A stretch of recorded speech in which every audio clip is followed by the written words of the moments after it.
Ok? Então vamos começar com uma oração, vamos pedir a Deus que Deus nos abençoe, a Deus possa abrir nosso coração e Ele vem nos dar entendimento daquilo que Deus Ele quer falar com cada um de nós. Vamos orar, vamos curvar nossa cabeça e vamos falar com o nosso Deus. Vamos orar, por favor. Pai Santo, nessa noite juntos, nós queremos te agradecer, Pai, porque ainda temos liberdade no nosso país. Liberdade para estudar as Sagradas Escrituras. Liberdade, ó Deus, de examinar a Bíblia. Nesse tempo de apostasia, de pessoas que estão negando a palavra de Cristo, estão negando o senhorio de Cristo, nós estamos nessa noite para dizer e declarar, ó Deus, que Cristo não é apenas o nosso Salvador, mas também Ele é o nosso dono, Ele é o nosso Senhor. E queremos, ó Deus, pedir ao Senhor que o Senhor esteja nos iluminando, Pai, dando a nós entendimento para compreendermos, ó Deus, esse assunto tão importante que é o assunto escatológico, ó Pai. Onde nós estamos, onde nós estaremos. Que o Senhor venha nos abençoar, Pai, abrir o nosso coração, nos dar entendimento, Pai. Te louvamos, ó Deus, pela Tua graça sobre nós, pelo Teu perdão perfeito. Nós te louvamos, Senhor, porque um dia nós veremos o Senhor face a face e certamente, Pai, a nossa alegria será completa. O Senhor nos ensina e nos exorta hoje a vivermos uma vida de santidade, uma vida vivida ao Teu lado, Pai. Muito obrigado, Deus querido, por tudo. Essa é a nossa oração e a nossa gratidão em nome do Senhor Jesus. Amém. Amém. Ok, amados. No final dessa aula, que é a nossa segunda aula escatológica, que tem como tema, né, escatologia à luz da Bíblia, certo? Você vai receber um outro tema com relação às duas aulas, a aula passada e a aula de hoje. Então, você vai receber no seu celular, você pode imprimir, certo? E responder essas perguntas. Por que essas perguntas são importantes? Porque é uma fixação do aprendizado.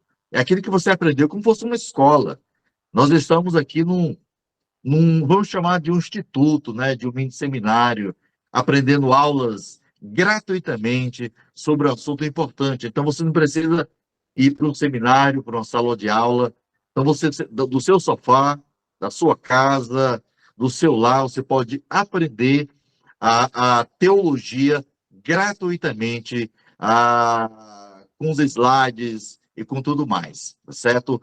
Toda a apostila de todo o nosso estudo, da eternidade passada para a eternidade futura, você vai receber no seu celular todo o estudo. Então, é uma apostila completa no assunto escatológico, certo? Então, muito importante isso. Na semana passada, nós estudamos sobre as dispensações. O que são as dispensações? É que o mundo é dividido por época. É importante entender isso. Por que é importante? E quando a gente chegar sobre o arrebatamento da igreja, a gente vai entender que as dispensações são extremamente importantes. Então, quais são as 7 dispensações? Lembra, primeira dispensação, inocência. Segunda dispensação, consciência. Terceira dispensação, governo humano. Quarta dispensação, promessa, certo? Quinta dispensação, dispensação da lei com Moisés, né? Lembra que Deus deu as leis a Moisés. E a sexta dispensação, que é a nossa dispensação, que é a nossa época, chamada dispensação da graça, época da igreja. Então, nós já estamos vivendo, não na época da lei, nem do governo humano, nem da promessa, nem da consciência, nem da inocência, mas da graça. Essa é a época da igreja. Quando nós falamos sobre o arrebatamento da igreja, surge aquela grande pergunta, né? Pastor, será que é possível eu saber a data da volta de Cristo? Não. A Bíblia diz que nós não sabemos o dia nem a hora que Cristo voltará para buscar a sua igreja. Não sabemos.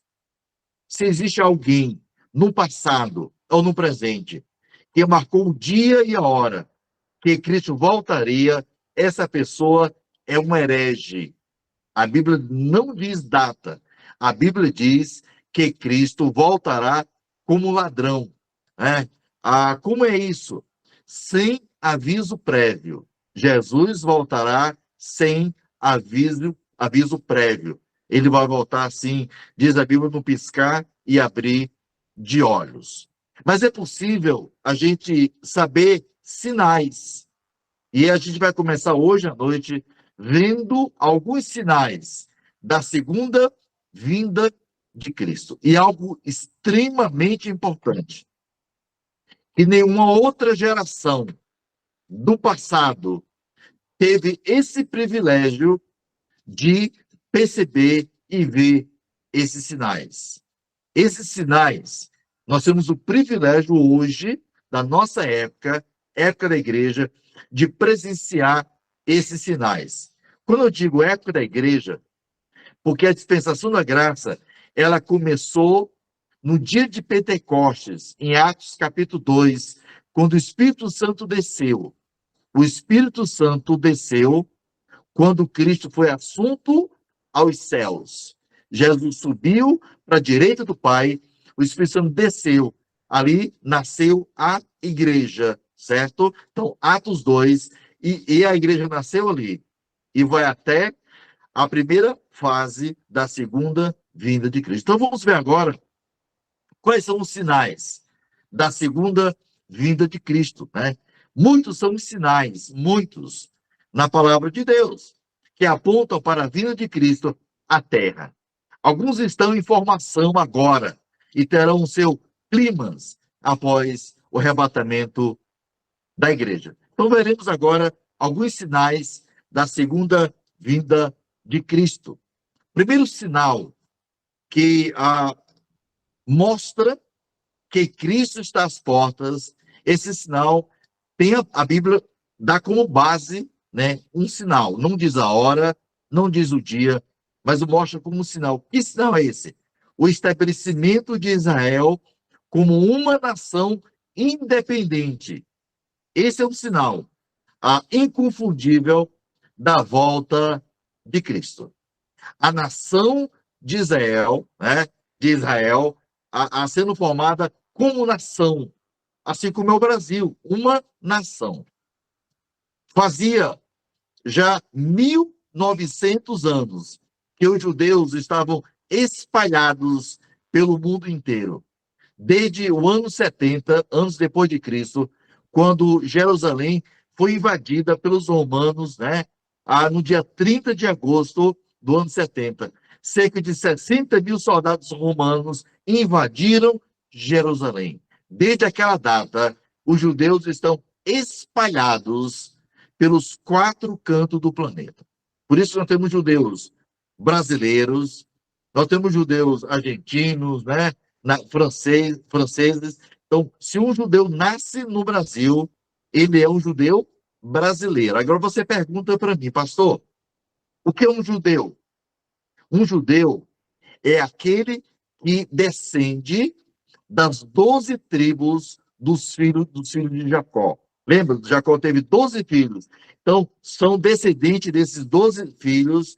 Então, é um judeu. Todos nós já sabemos que no dia 14 de maio de 1948, Israel foi declarado um Estado soberano. É importante nós pontuarmos aqui, queridos, de que quando Deus olha para o planeta, Deus sempre olhou para o planeta pelos olhos da nação de Israel. Mesmo que a nação não é uma nação convertida, não, pastor, não. Um judeu, ele só é um judeu convertido quando ele se torna um judeu messiânico. Ele passa a crer no Messias. A nação de Israel, a maioria dos judeus não acredita em Cristo como Messias. Por isso que João 1,11 diz o quê? Ele veio para os seus, João 1,11, e os seus não o receberam, mas a todos quanto receberam. Então, ele veio para os judeus e os judeus o rejeitaram. Mas a toda pessoa, seja judeu ou gentil, como nós, quando nós aceitamos a Cristo, nós nos tornamos filhos de Deus por adoção. Por isso que é importante entender isso, certo? As Escrituras ensinam que nos últimos dias, os judeus voltarão à sua terra em grande número, com o estabelecimento do soberano de Israel. Os judeus estarão retornando à sua terra na descrença, né? Isto é, ainda sem crer e reconhecer que Jesus Cristo é o verdadeiro Messias. Então, nós temos no mundo todo um total de 203 a 204 países no planeta. Queridos, aproximadamente quase 170 países judeus já voltaram para sua terra natal, Jerusalém.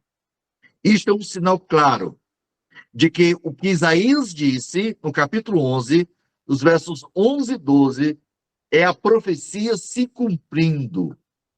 A Bíblia diz que dos quatro cantos do planeta, de todas as nações, os judeus estarão voltando para a sua terra natal. Preste bem atenção o que diz Isaías, capítulo 11, diz assim, ó: naquele dia, o Senhor tornará a estender a mão, olha aí, para resgatar o restante do seu povo, que foi deixado da Síria, do Egito, de Patros, da Etiópia, de Elão, de Siná, de Amate e das terras do mar. E o 12 diz assim: levantará um estandarte para as nações, ajuntará os desterrados de Israel e os dispersos. Eles foram dispersos no ano 70 para todos os países do mundo. O versículo diz o quê? E os dispersos de Judá recolherá desde os quatro confins da terra. Isso mostra o quê?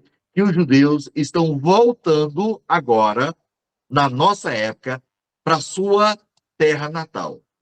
E o primeiro retorno de Israel para a terra prometida foi na saída do cativeiro no Egito, quando a nação saiu do cativeiro egípcio rumo à terra de Canaã.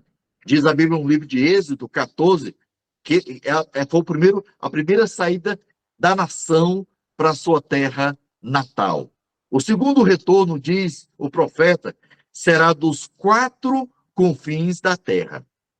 Este retorno completo ainda não ocorreu, mas está em processo. Hoje os judeus já retornaram de aproximadamente quase 170 países, retornaram para a sua terra natal. Isso é profecia. Então, o que a gente entende é que o estabelecimento da nação de Israel como uma nação, como um povo independente, é um sinal claro de que Cristo está às portas para buscar a sua igreja. Esse é o primeiro sinal escatológico da segunda vinda de Cristo, o retorno dos judeus dos quatro cantos do planeta voltando para a sua terra natal, Jerusalém. Isso significa o quê, queridos?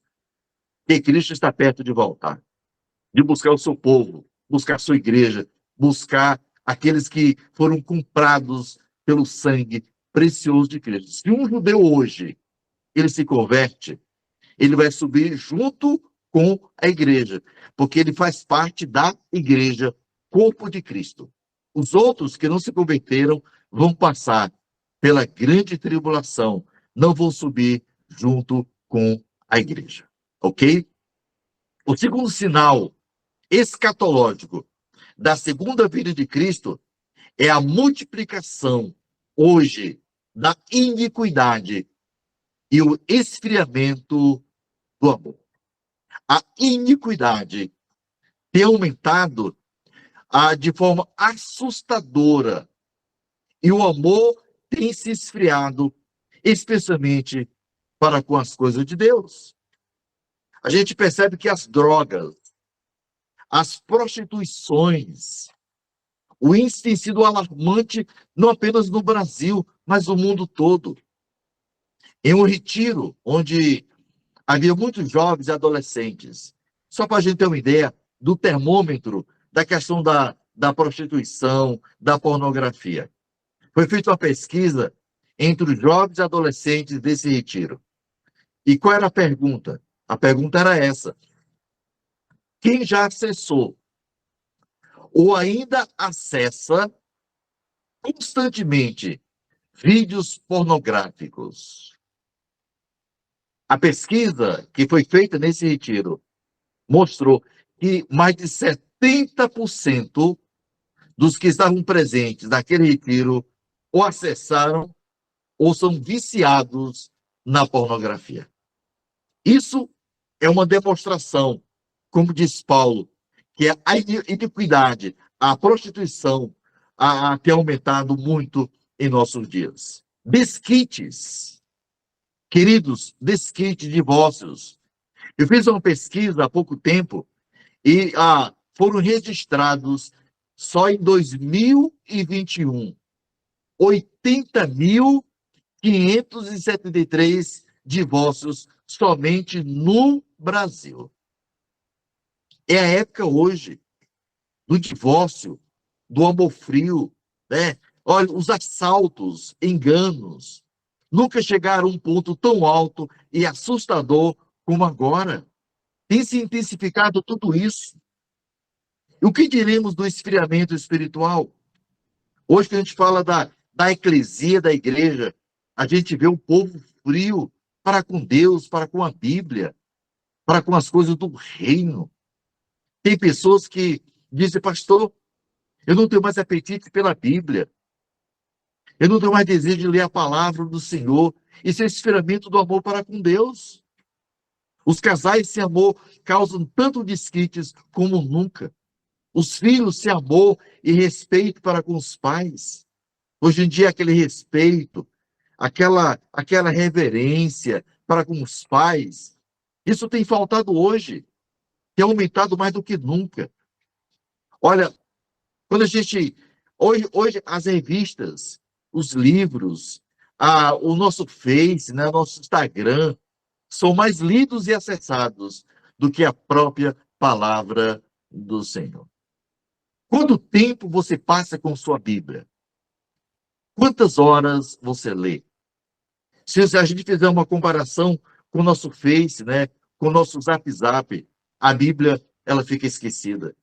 Ela perde muito, né, quando a gente acessa mais essas coisas. Será que esse amor pela Bíblia, por Deus, tem esfriado em seu coração?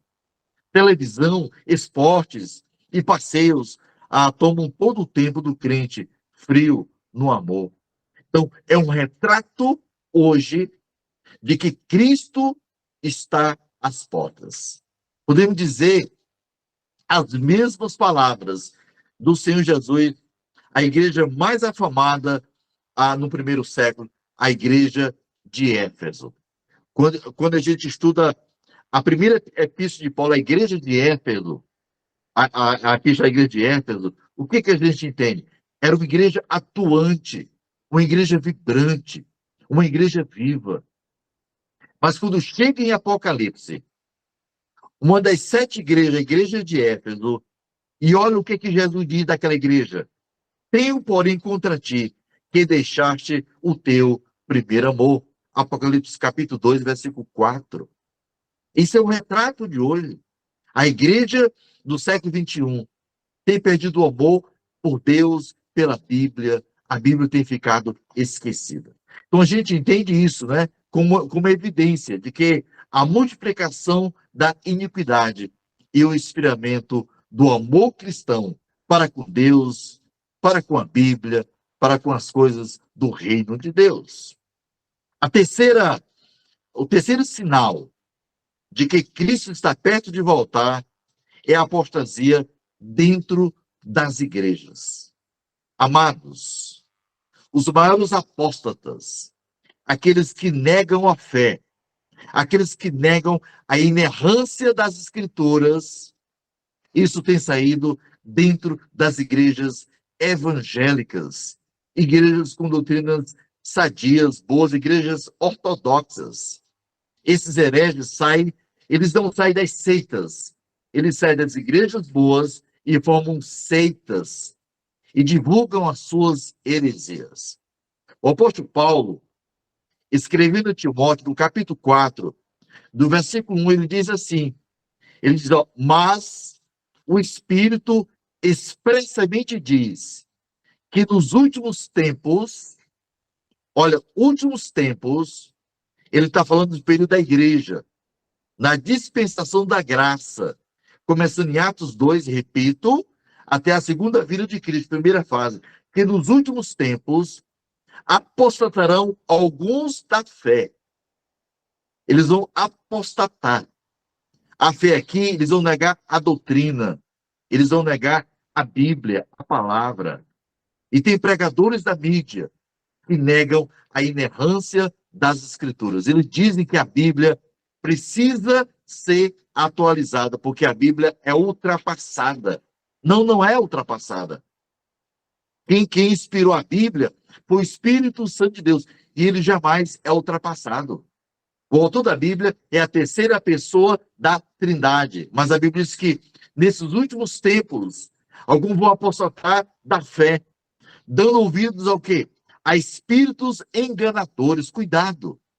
Por isso que a gente precisa ter a Bíblia, a nossa cartilha, né? O nosso manual de instrução, para que a gente não seja enganado por esses hereges. Todo empacotado, com paletó, homens bonitos, né? Com boa aparência. Não se engane com essas pessoas. Espíritos enganadores e doutrina de demônios. Amados, Deus chama essas pessoas que eles pregam doutrinas de demônios. O que é a doutrina de demônio?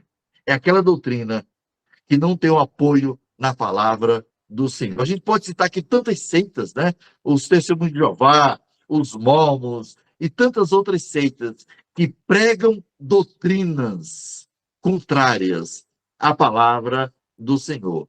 Então, Paulo chama o quê? Doutrinas de demônios.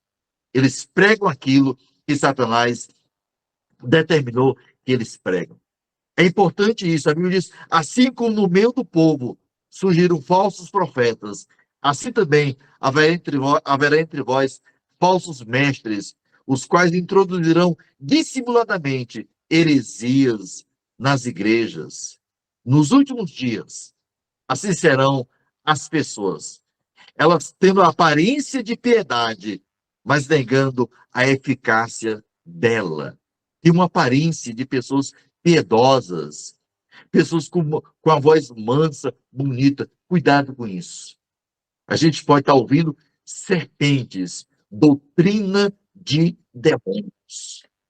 Hoje, os teólogos, em grande parte, somente se entusiasmam com o progresso material. O grande foco hoje das igrejas é a teologia da prosperidade. Sua igreja não prospera, sua igreja não é rica, se ela não é uma igreja que tem um poder aquisitivo grande, é uma igreja pobre, e não é isso, não é isso. Precisamos ter muito cuidado com isso. Prosperidade não é sinônimo da bênção de Deus. Cuidado. O diabo também oferece riqueza. Foi isso que ele ofereceu a Cristo no livro de Mateus, capítulo 4. Ele diz, tudo isso eu te darei, se você me prostrar e me adorar. Olha que coisa. As igrejas estão fazendo isso hoje. Vem para cá, porque tem prosperidade. Se não tem doutrina, mas tem prosperidade. Cuidado. Isso pode ser ensinamento de demônios. A Bíblia diz em 1 Pedro, em 2 Pedro, no capítulo 3, os versos 3 e 4, Pedro alerta assim: tendo em conta, antes de tudo, que nos últimos dias virão escarnecedores com seus escárnios, andando segundo as suas paixões e dizendo: onde está a promessa da sua vinda? É isso hoje, muitos duvidam. Realmente Jesus vai voltar? A igreja vai ser arrebatada? Muitos duvidam da doutrina escatológica. Onde está a promessa da sua vinda? Porque desde que os pais dormiram, todas as coisas permanecem como desde o princípio da criação. Essa dúvida, esse questionamento a respeito da segunda vinda de Cristo aconteceu, não acontece apenas hoje, mas aconteceu também no primeiro século. Se alguém não assistiu, não vale a pena assistir. Mas foi lançado um filme chamado A Última Tentação de Cristo. Esse filme é um filme cheio de heresia. É um filme diabólico, onde mostra a humanidade de Cristo se relacionando com mulheres. Jesus com várias mulheres. Esse filme, ele foi escrito por um francês, financiado por um francês, mas feito por um francês e financiado por um católico romano praticante.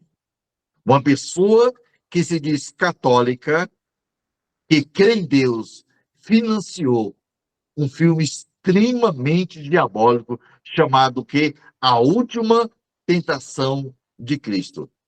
Cheio de heresia.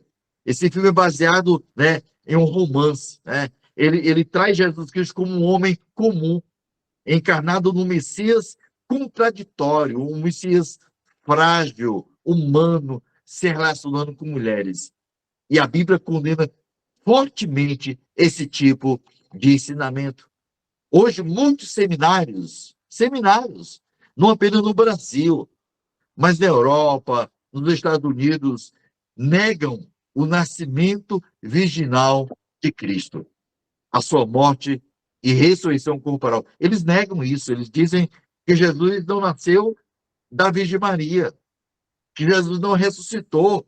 Isso é mentira. Muitos seminários já ensinam isso no mundo todo. Essas profecias são cumpridas em nosso tempo. Jamais houve outra geração em que isto foi mais evidente. Outra evidência e outro sinal de que Cristo está perto de voltar é a avareza desenfreada. Parece que as pessoas, elas só pensam em ter coisas. Eu quero estar bem de vida, mas Paulo chama isso de idolatria.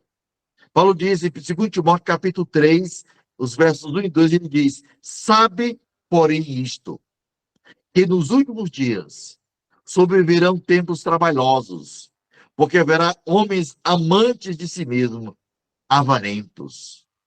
Jesus advertiu muito sério, dizendo: acautelai-vos e guardai-vos da avareza. Paulo chama isso de idolatria.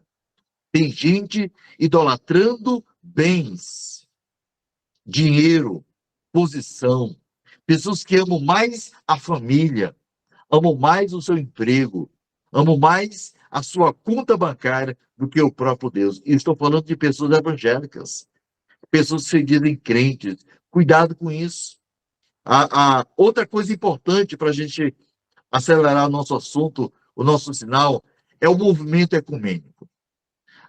O movimento ecumênico é um sinal claro de que Cristo está perto de voltar. O movimento ecumênico está intimamente ligado à apostasia. A palavra ecumênica significa mundial, uma religião mundial. Porque é exatamente isso o pensamento das seitas. O projeto romano da Igreja Católica Apostólica Romana é formar uma só religião, formar uma só igreja. Em 1910, este movimento era apenas um sonho, era apenas um desejo de um grupo de pessoas. Foi discutido em 1925, em Estocolmo, na Suécia. Mais tarde, em agosto de 1948, foi formado o Conselho Mundial de Igrejas das Religiões. Esse é o movimento ecumênico. Um dos líderes desse movimento ecumênico, ele declarou assim: temos de unir a continuidade do catolicismo com a liberdade do protestantismo. Este é o nosso desejo e esperança. Esse é o projeto da Igreja Romana. Muitos pastores brasileiros já participaram desse encontro no Vaticano, em Roma, na formação desse encontro ecumênico. Essa igreja única aparecerá depois do arrebatamento, quando a verdadeira igreja será arrebatada. Apocalipse, capítulo 17, os versos 1, 5 e 6, descreve como uma igreja mundial. E essa igreja mundial que vai estar estabelecida na grande tribulação, ela já começou há muito tempo atrás. E a igreja ecumênica, certo? Liderada pela Igreja Apostólica Romana. Mas a Bíblia diz, no livro de Apocalipse, assim: veio um dos 7 anjos, que tem 7 taças, e falou comigo, dizendo: vem, mostrar-te-ei o julgamento da grande meretriz, que se acha sentada sobre muitas águas. A grande meretriz, a Babilônia. Eu não tenho nenhuma dúvida que se trata da Igreja Apostólica Romana, que está formando esse grande movimento ecumênico no mundo todo. Ele diz: na sua fronte achava-se escrito o nome, o mistério: Babilônia, a grande, a mãe das meretrizes e das abominações da terra. Os 10 chifres que viste e a besta, esses odiarão a meretriz e a farão devastada e despojada, e lhe comerão as carnes e as consumirão no fogo. Nós sabemos que a grande meretriz, a grande Babilônia, ela vai ser consumida, arrasada, na segunda fase da segunda vinda de Cristo. Nesse momento, nós vamos dar posteriormente a Guerra do Armagedon, quando Cristo ele vem com a igreja, antes de estabelecer o reino milenar aqui na Terra. Ele vai destruir essas nações com o sopro da sua boca. E ele convida as aves dos céus a comer carne humana, né? Vai ser a maior carnificina do planeta. Essa igreja ecumênica, que já teve início na nossa época, que vai ser concluída na grande tribulação, vai ser exterminada no final da grande tribulação. Mas a formação de uma igreja ecumênica é um sinal de que Cristo está às portas. A prostituta mencionada nos versos acima é uma mulher infiel, mas que professa fidelidade ao homem. Ela controlará a imensidão de pessoas no mundo. Deus nos dá um aviso. No livro de Apocalipse, capítulo 18, versículo 4, diz assim: ouvi outra voz do céu, dizendo: retirai-vos dela, povo meu, para não seres cúmplices em seus pecados e para não participardes dos seus flagelos. Essa ordem é para os crentes convertidos na grande tribulação, que haverá pessoas convertidas, mas não é a igreja, são pessoas salvas. Se essa ordem foi dada para eles, imagina para nós hoje. Então a gente deve ficar atento a isso, cuidado com o ecumenismo. Todo movimento religioso que não traz a Bíblia como maior autoridade, não participe desses movimentos. A nossa atitude deve ser a de ter compaixão pelas almas enganadas e consagrar a nossa vida ao nosso Deus. O último sinal de que Cristo está perto de voltar, você pode ver no nosso slide nessa noite, é a formação dos 4 poderes mundiais. Quando a gente percebe a ação desses países, desses movimentos, desses poderes mundiais, a gente fica imaginando que, de fato, de verdade, Cristo está perto de voltar.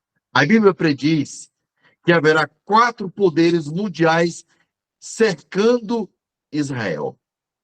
Quais são esses poderes mundiais? É a Rússia, Egito, China Vermelha, que é a China comunista, e nações europeias. Por que a Rússia? Porque a Rússia é o povo do norte. É profetizado em Ezequiel 38 e 39. A Rússia já começa querendo invadir, tomar de conta dos países da Europa. Ela faz parte da Europa, mas é um país que não se une com os outros países da Europa. Mas o alvo da Rússia é atacar a nação de Israel. Esse é o objetivo da Rússia. Então, a Rússia hoje ela se movimenta de forma isolada para ser e é um poderio, né? É a nação que tem mais bombas nucleares, né? A gente sabe disso. Então, esse movimento, essa ação da Rússia é uma demonstração de que o palco para a chegada do anticristo está quase formado, esse palco, e certamente Jesus está perto de voltar. Outra nação que forma desse bloco, né, desses poderes, é o Egito. É o sul descrito em Daniel, capítulo 11, os versos 8 e 9. A Bíblia diz que o rei do sul se unirá à Rússia e ambos atacarão a nação de Israel. Outra nação é a China Vermelha. São os reis do Oriente, mencionados no livro de Apocalipse, capítulo 12 até o 16. Diz esse texto que ele vem do norte. Então, são esses 4 países, né, chamados 4 poderes mundiais, que estão se formando para atacar a nação de Israel, que serão, né, unidos ao anticristo, à besta e ao falso profeta na grande tribulação, que serão destruídos no final da grande tribulação. E as nações europeias, né, chamado Oeste, este poder, como vimos, pode tornar-se os 10 dedos do anticristo. Serão as nações que reinarão com o anticristo.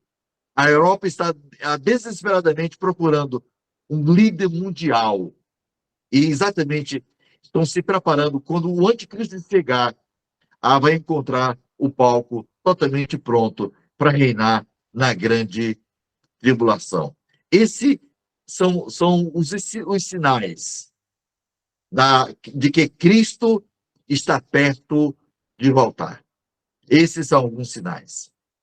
Talvez você tenha uma outra pergunta extremamente importante. Pastor, o que eu preciso fazer para entender profecias? Eu preciso entender profecias. Será que existem algumas regras que eu posso entender profecias? Por que as pessoas estão colocando a igreja no seio da grande tribulação? Estão colocando a igreja hoje como se estivesse na grande tribulação, na 70ª semana de Daniel, porque eles não entendem algumas regras hermenêuticas, regra da hermenêutica, para que eu possa entender as profecias. Vejamos algumas regras para que a gente possa entender profecias. Quando você entende profecia, quando você lê uma profecia de Apocalipse, de Ezequiel, de Daniel, ou de qualquer outro livro da Bíblia, você precisa interpretar essas passagens literalmente. É importante isso. Eu tenho que interpretar a Bíblia literalmente. Devemos interpretar passagens proféticas literalmente, do mesmo modo que nós interpretamos outras passagens das Escrituras, né? A figura deve ser compreendida simbolicamente, mas esse simbolismo deve ser algo que literal. Por exemplo, quando nós realizamos a ceia, o que nós usamos para simbolizar o corpo e o sangue de Cristo? O pão e o vinho. Ali é um pão e um suco da videira, né? Da uva. Mas o corpo de Cristo foi literal? Claro que sim. O sangue de Cristo foi literal? Claro que sim. Apenas ali é uma simbologia da ceia, mas que de fato e verdade aconteceu literalmente na vida de Cristo. Não foi apenas uma aparência, não foi algo simbólico que não aconteceu, não. Por isso que a gente precisa interpretar as profecias de forma literal. No livro de Isaías, no capítulo 11, preste bem atenção, isso é importante, amados. No capítulo 11, no versículo 1, o profeta predisse que do tronco de Jessé, quem foi Jessé? O pai de Davi. Do tronco de Jessé será um rebento, e das suas raízes o renovo. O versículo diz assim, ó: do tronco de Jessé será um rebento, e das suas raízes o renovo. Isso é uma profecia. Então, pastor, como é que eu vou entender rebento, renovo? Rebento e renovo são expressões figurativas, são expressões figuradas, mas a pessoa que simbolizam é muito literal, porque ele fala de quem? De Cristo. E essa profecia está em Lucas, capítulo 1, do 31 ao 33. O profeta Isaías profetizou a respeito de Cristo. Ele usou uma simbologia. Mas a profecia, ela é literal, porque faz referência ao próprio Cristo. Quem vai negar que Cristo não foi literal? Olha o que diz Lucas, capítulo 1, diz assim, ó: no sexto mês, foi o anjo Gabriel enviado da parte de Deus para uma cidade da Galileia, chamada Nazaré, a uma virgem desposada com certo homem da casa de Davi, cujo nome era José. A virgem chamava-se Maria.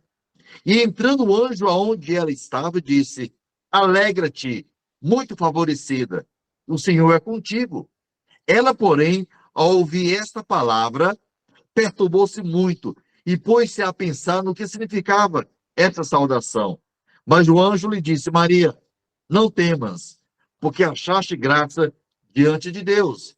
Eis que conceberás e dará à luz um filho, a quem chamarás pelo nome de Jesus. É a profecia de Isaías. Jesus nasceu. A profecia era uma simbologia, mas a prática é verdadeira, porque se tratava de Cristo. Então, diz que esse será grande, será chamado Filho do Altíssimo. Olha que coisa bacana. Então, toda profecia deve ser interpretada literalmente. Há uma simbologia, mas a prática é literal. A interpretação literal é que Cristo, como este rebento e renovo, surgiria de um modo literal, histórico, e realizaria as coisas profetizadas no restante da passagem. Então, eu preciso entender isso.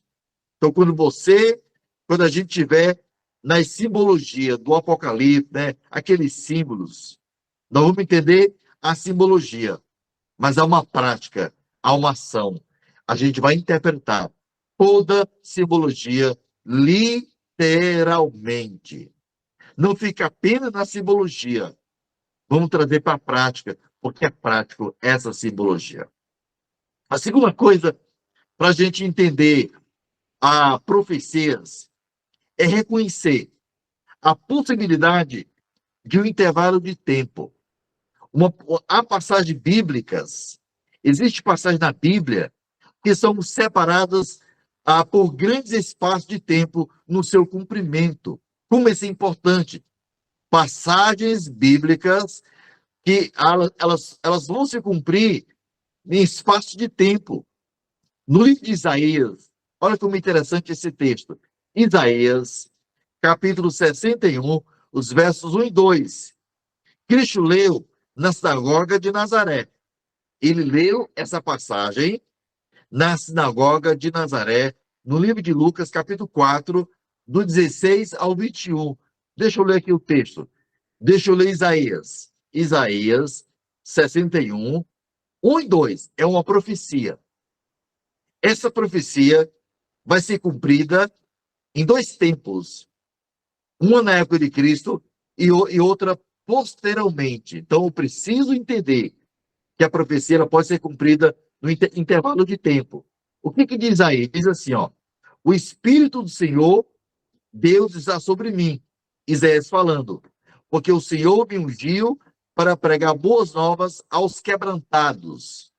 Enviou-me a curar os quebrantados de coração, a proclamar libertação aos cativos e a pôr liberdade aos algemados, e a pregoar o ano aceitável do Senhor e o dia da vingança do nosso Deus, e a consolar todos os que choram. Isaías profetizou 700 anos, ou 7 séculos antes de Cristo. Ele diz, indo para Nazaré, onde foram criados, falando de Jesus em Lucas, entrou no sábado na sinagoga, segundo o seu costume, e levantou-se para ler. O que ele leu? Ele leu Isaías.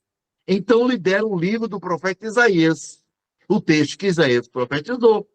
Então lhe deram o livro para Isaías. E abrindo o livro, achou o lugar onde estava escrito. Olha o que Jesus leu. Isso 700 anos depois. Ele disse, o Espírito do Senhor está sobre mim, pelo que me ungiu para evangelizar os pobres. Enviou-me para proclamar libertação aos cativos e restauração da vista aos cegos, para pôr em liberdade os oprimidos e apregoar o ano aceitável do Senhor. Pronto. Ele pregou, ele cumpriu a passagem de Isaías até aí. Tendo fechado o livro, devolveu-o ao assistente e sentou-se. E toda a sinagoga tinha os olhos fitos nele. Então passou Jesus e disse ali, hoje se cumpriu a escritura que acabas de ouvir. Olha, a maior parte da passagem prediz o quê? Aspectos do primeiro advento de Cristo. Essa profecia de Isaías se cumpriu quando Cristo veio. Ele nasceu, ele cresceu e ele cumpriu a parte da profecia lá. Cristo foi ungido para pregar boas novas aos quebrantados. Ele cumpriu aí. Quando ele estava lá. A segunda parte do texto diz respeito ao quê? Ao segundo advento de Cristo. Porque a parte do texto vai se cumprir depois. É o dia da vingança do nosso Deus, a consolar todos os que choram. Essa parte ainda não se cumpriu. Por isso que uma profecia, ela tem intervalo de tempo, é importante isso. Jesus fechou o livro, cumpriu a parte lá, e a outra parte da profecia de Isaías vai se cumprir posteriormente. Então, Jesus, ao ler a passagem, ele evidenciou o intervalo, quando concluiu na sua leitura somente a parte referente à primeira vinda, quando ele estava aqui na terra. O próprio Senhor Jesus, ele deu ênfase. Hoje se cumpriu a escritura que acabais de ouvir. A outra parte virá depois. Mas a primeira parte da profecia se cumpriu no primeiro advento de Cristo. Então, como é importante isso, certo? Então, Outra coisa importante da nossa aula de hoje, queridos, é que quando a gente estuda as profecias que vão se cumprir com relação ao arrebatamento da igreja, a grande tribulação, com relação ao milênio de 1000 anos, né? A rebelião final, novo céu e nova terra, são profecias que ainda vão se cumprir. Mas o que aquece o nosso coração, o que nos alegra, é saber as profecias que se cumpriram, a importância da profecia cumprida. Na nossa última parte da nossa aula de hoje, eu quero ver algumas coisas importantes. Pastor, por que isso é importante? Porque isso vai mostrar a confiabilidade da palavra de Deus. Como a Bíblia é digna de confiança, queridos. Como a gente vai ver aqui 25 profecias centenárias cumpridas em apenas um dia na vida de Cristo. Se essas profecias, elas se cumpriram, profecias profetizadas pelos profetas, se elas se cumpriram na vida de Cristo, queridos, pode ter certeza absoluta de que as outras profecias, elas vão acontecer. Então, é importante recordarmos um pouco das profecias passadas que foram profetizadas e foram cumpridas. O cristão fica muito mais alegre ao constatar o cumprimento exato e completo dessas profecias.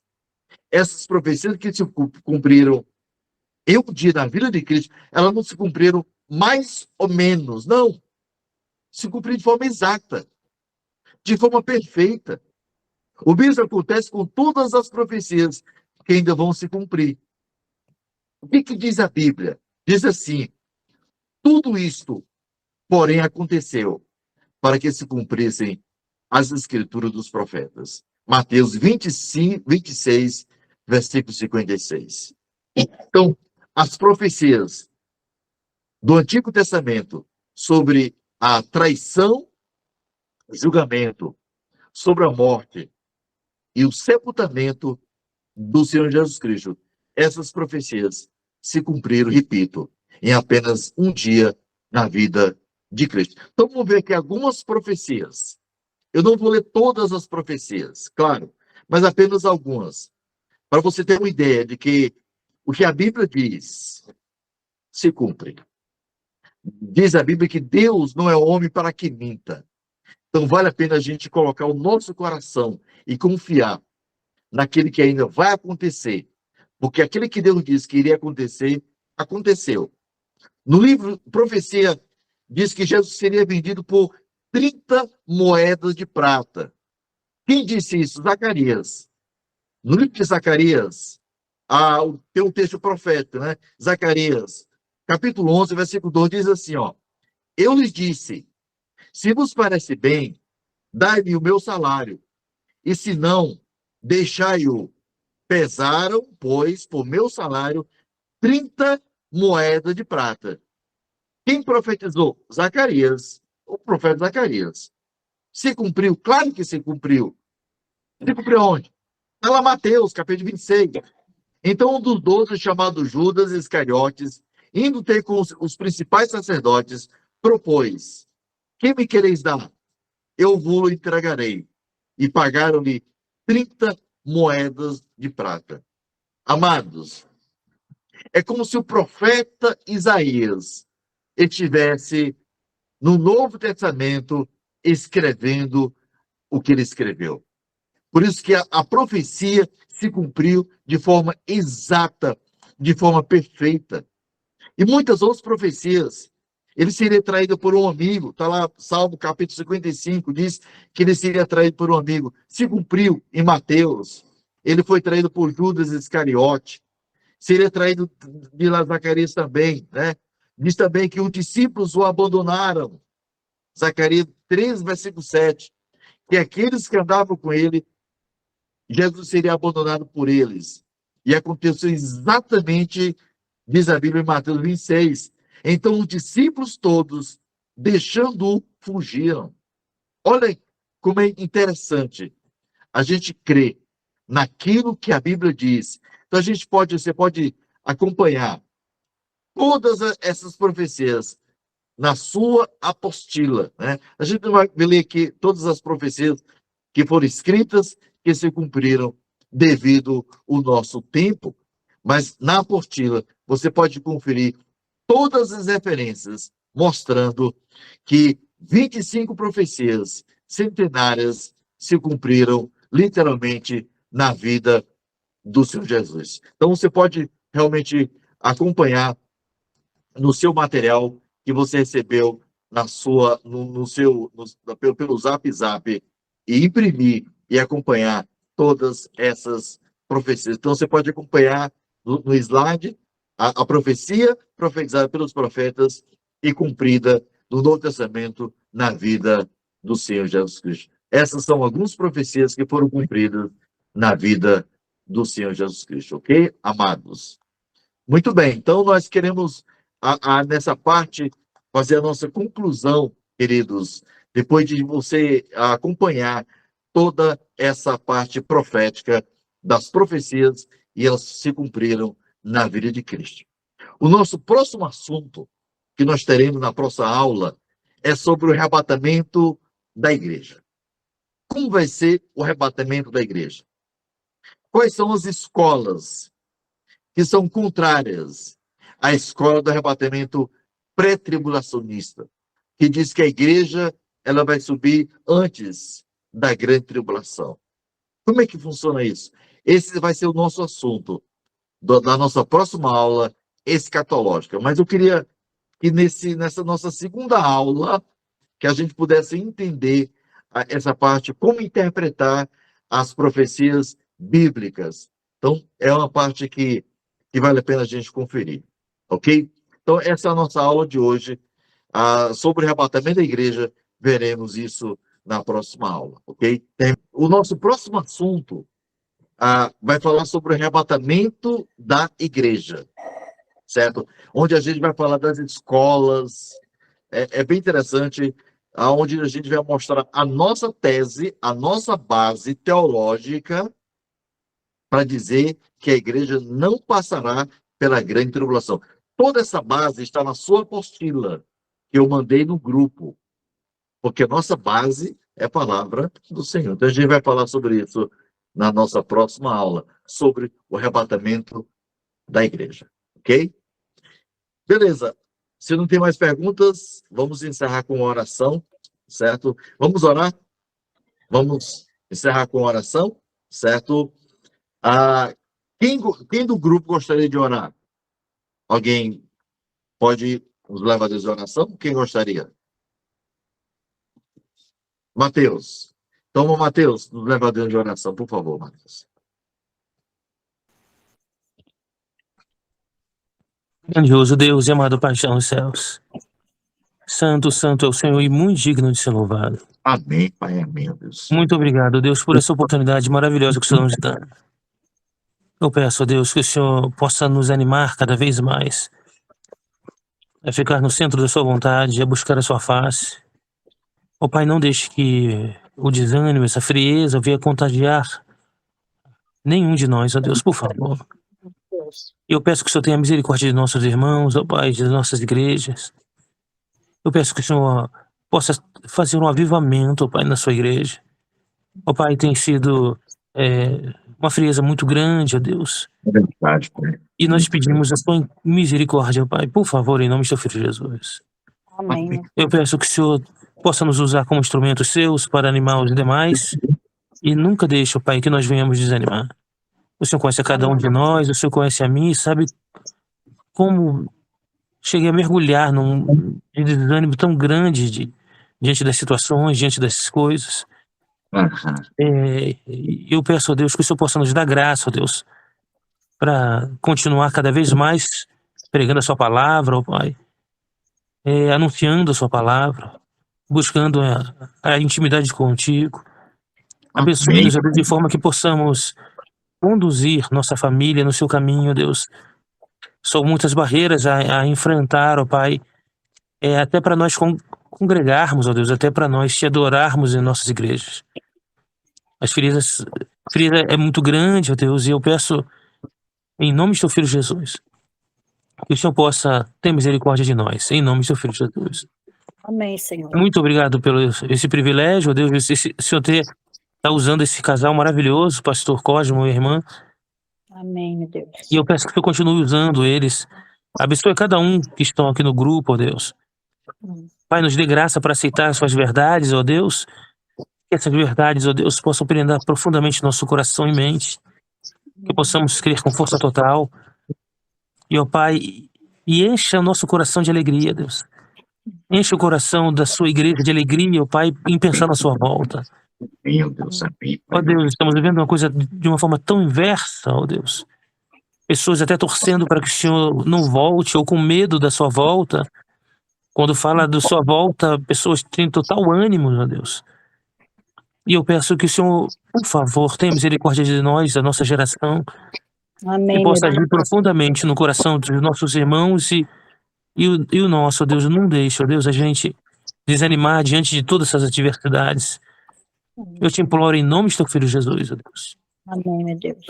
Foram 2 semanas de tamanha tristeza e desânimo, ó Deus. E eu peço, Pai, que o Senhor possa... foi bom para a gente analisar o quanto realmente pode nos abater.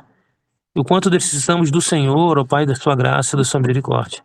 Depois de tantos anos, ó Deus, servindo, eu nunca imaginei que eu pudesse enfrentar um desânimo tão grande diante de tanta incredulidade. E eu peço, eu sei que essa é a realidade de muitos irmãos, talvez, aqui, inclusive que estão conosco aqui. E eu peço, Pai, por favor, nos fortaleça. Em nome de teu Filho Jesus, nos dê ousadia, Deus, para pregar sua palavra. Nos dê sabedoria, Senhor, em nome de teu Filho Jesus. E use-nos para a sua glória. Em nome de teu Filho Jesus que nós pedimos, ó Pai, por cada irmão que está aqui, que aceitou estar aqui, porque quer aprender mais de ti, ó Deus. E como o pastor falou, que estudar as suas profecias, ó Deus, nos anima. Ó Pai, fortalece. E eu peço que o Senhor possa completar a sua obra na vida de cada um de nós. Amém, Em nome de teu meu Filho Jesus que nós pedimos e te agradecemos, Senhor. Hoje para todo sempre. Amém. Que Deus abençoe a todos. Uma noite abençoada.